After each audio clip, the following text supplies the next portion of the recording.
Hi, so in this video I want to talk to you about embeds, as a matter of fact. So here I am. I've got a review up. I've came into reviews and clicked add reviews, and I have my edit screen here. I've just called it test embed. Now what I want to do is I want to embed a video. So here I'm going to paste in the embed code with the iframe, and then I'm going to click update.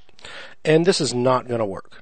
This is not going to work, and I'm going to tell you exactly why this is not going to work. We come out here out front, and all we see is the actual code with a link to the video, but all we see is the actual embed code. So if we come in here to text, we're going to see that when we embedded that in, the new WordPress added these little ALT, these little symbols right here, which are the code to produce this little symbol.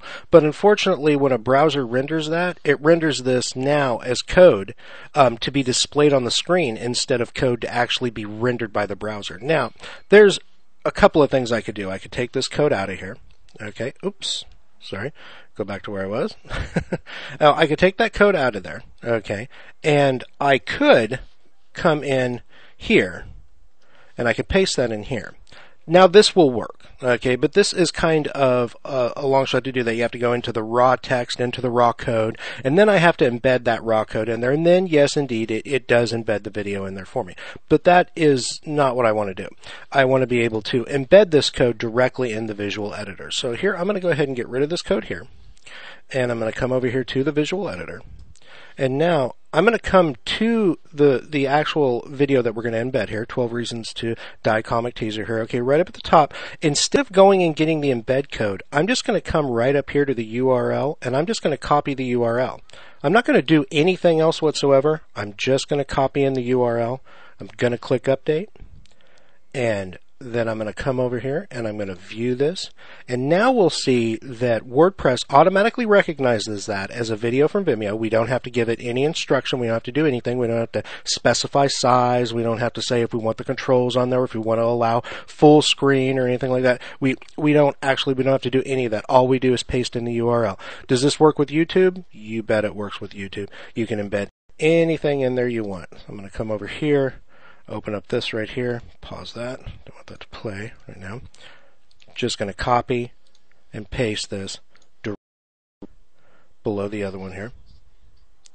Get rid of that, play it anyway. Okay, and we will paste this in here, update. You can put more than one video on a page from more than one source, and I'm going to take you over the list of sources that you can embed from. But as you see, now we've got two embeds. We've got one on the top. We've got one down below from YouTube, and they will both play just fine, I hope. There we go. Pause. And there we go. Perfect. Okay. So, audio is still done the same way through the media uploader in WordPress. It's just that when embedding these, all you do is just put in the actual URL. That's all. Just copy and paste the actual URL in. You can embed stuff from Blip TV, Dailymotion, Flickr, Funny or Die, Hulu, Instagram, Quick, PhotoBucket, PollDaddy, Revision 3, Scribd, SlideShare, SoundCloud, SmugMug, Twitter, Viddler, Vimeo, YouTube, and WordPress TV. All you need is the URL and just paste it directly in to, you don't have to be in the text area. That's fine. You don't have to be in the code. Just paste it directly into the visual editor, and it will actually pick up any videos from those and will automatically embed them in the iframe and bring in all the controls and do all that for you. Anything outside of these particular sites, this is right over here at codex.wordpress.org/embeds. Anything out of these sites, you're going to have to use the embed feature. And when you do that, you're going to need to go into the text area in between wherever you want and embed that in there. You're not going to be able to do it in the visual area. WordPress doesn't support that anymore. So anyway, if you have any questions or you would like further clarification on this, just let us know, and we'll be happy to create another screencast for you.